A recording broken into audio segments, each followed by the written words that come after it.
Sri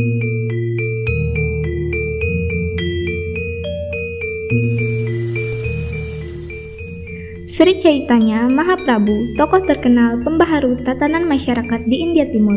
Bagaimana kisah kelahirannya, misinya, ramalan tentang kelahirannya, dan Weda yang mendukung kemunculan beliau akan kita bahas di video ini secara lengkap. Untuk mendukung channel ini, silakan like, share, dan subscribe-nya sebagai semangat kami untuk menyebarluaskan ajaran Weda.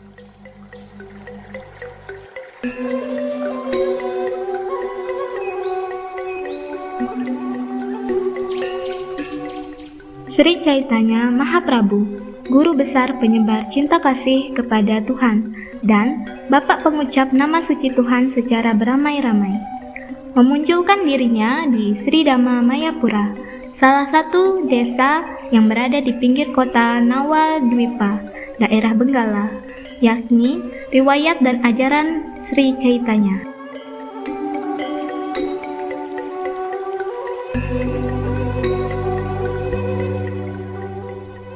Pada malam Purnima Palguni tahun 1407 Sakabda, bulan Februari tahun 1486 Masehi, ayah Sri Chaitanya, Sri Jagannath Misra adalah seorang brahmana yang berpendidikan tinggi, yang datang ke Nawadwipa sebagai seorang pelajar, sebab pada masa itu, di Nawadwipa merupakan pusat pendidikan dan kebudayaan.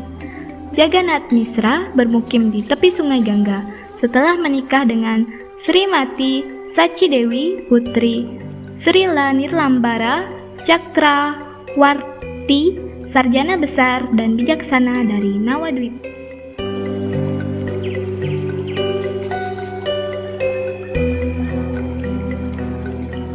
Jagannath Misra dikaruniai beberapa orang anak perempuan yang lahir dari istrinya yang bernama Srimati Sachidewi.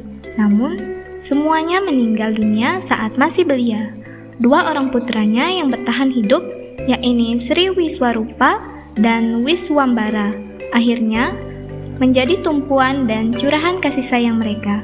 Putra yang ke-10 yang merupakan putra bungsu bernama Wiswambara, belakangan dikenal sebagai Nima Pandit, dan kemudian setelah melepaskan kehidupan keduniawian, bernama Sri Chaitanya Mahaprabhu.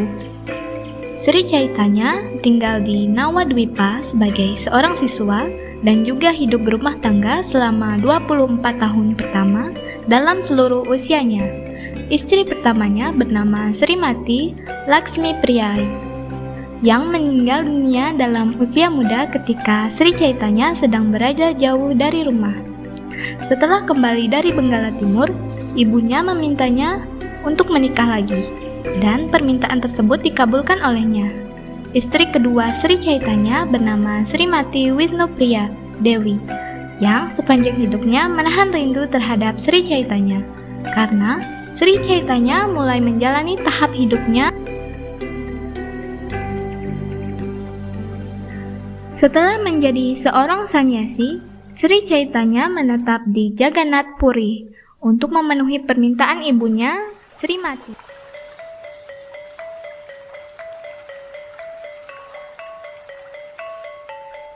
Sri Chaitanya tidak hanya mengajarkan Srimad Bhagavatam, tetapi juga menyebarluaskan cara yang paling praktis dalam menerapkan ajaran Bhagavad Gita. Dalam Bhagavad Gita, Sri Krishna dijelaskan dengan penuh keterangan sebagai personalitas Tuhan yang maha mutlak. Amanat terakhir dari kitab suci agung yang berisi pengetahuan spiritual tersebut adalah memerintahkan orang untuk meninggalkan segala macam keyakinan lain selain kepada Tuhan. Sri Krishna sebagai satu-satunya yang dipuja. Kemudian, Sri Krishna menjamin bahwa semua penyembahnya akan dilindungi dari segala reaksi dosa, dan tidak ada sesuatu pun yang harus dicemaskan. Sri Chaitanya juga yang mempopulerkan Maha Mantra, atau yang kita kenal sebagai Hare Krishna. Dia orang yang mengajarkan menyebut nama suci Tuhan sebagai alternatif di zaman kali. Hanya dengan menyebut nama suci Tuhan Sri Krishna, semua terbebas dari reaksi dosa. Ia adalah orang yang terpelajar menguasai bahasa Sanskerta di usia yang muda. Ia mengalahkan banyak sarjana terpelajar pada zamannya. seperti Sarwabhauma Bhattacharya dan Prakasananda Saraswati yang langsung mendapatkan pengetahuan Weda dari Ibu Saraswati, dan berdasarkan literatur yang paling terkenal, ia berhasil mengalahkan Chan Gazi, seorang ulama muslim. Pada saat itu, gerakan menyebut nama suci Tuhan diperkasai oleh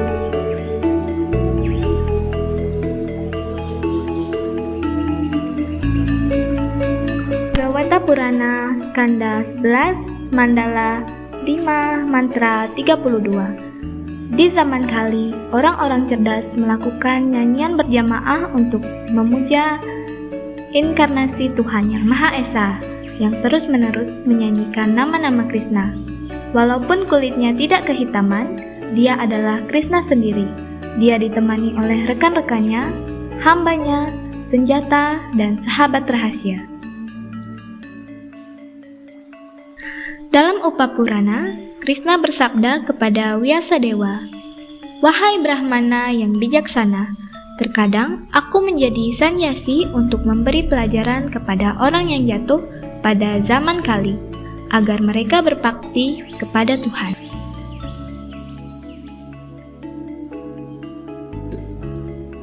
Dalam Mahabharata juga diramalkan, dalam kegiatannya pada usia muda, beliau datang dengan berubah tangan dan berwajah emas. Anggota badannya tampan sekali, badannya terolesi cendana, warna badannya seperti emas cair. Dalam kegiatan berikutnya, beliau datang sebagai sannyasi. Beliau adalah ketenangan dan kedamaian, sebab beliau membuat orang terdiam, yang bukan pemuja dan tidak mengakui bentuk Tuhan. Dalam Atharva Veda juga dijelaskan, aku akan turun ke dunia ini setelah Kali Yoga berlalu 4.000 tahun, dan sebelum berlalu 5.000 tahun, saya akan turun di tanah sekitar Sungai Gangga. Saya akan menjadi Brahmana terpelajar. Saya memiliki ciri sebagai manusia yang sempurna. Saya akan menjadi pemuja yang sangat mempraktekkan Bhakti Yoga. Saya akan menikmati pelayanan baktiku sendiri. Di Manwantara ke-7 zaman Kali Yoga, Tuhan Yang Maha Esa Wisnu dengan rekannya akan turun dengan bentuk keemasan. Beliau akan mengajarkan pengucapan namanya sendiri. Bukan hanya itu, Samaveda juga mengatakan, "Aku akan datang bersama rekan-rekanku di tepi Sungai Gangga.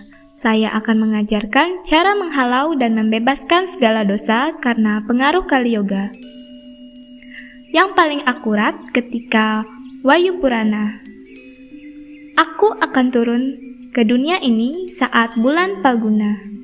Ketika bulan Palguna memasuki bulan penuh, saya akan muncul berwarna kuning emas di kandungan Saci Purandara Misra.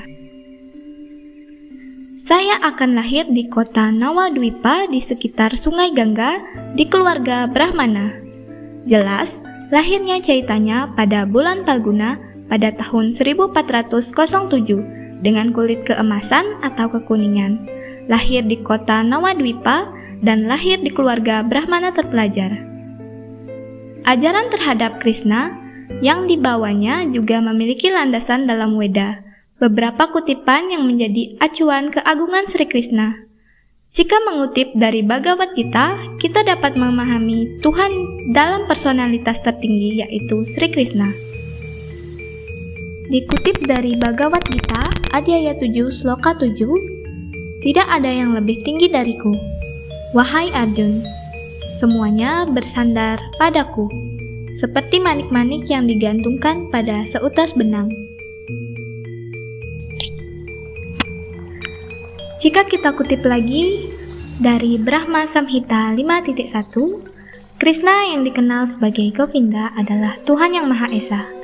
Dia memiliki tubuh spiritual bahagia yang abadi. Dia adalah asal dari segalanya. Dia tidak pernah memiliki asal lain, dan dia adalah penyebab utama dari semua penyebab. Tidak hanya dari Bhagavata Purana dan Bhagavad Gita, bahkan Purana lain mencatat keagungan beliau. Bahkan Weda Suruti pun tidak henti menceritakan keagungan Tuhan.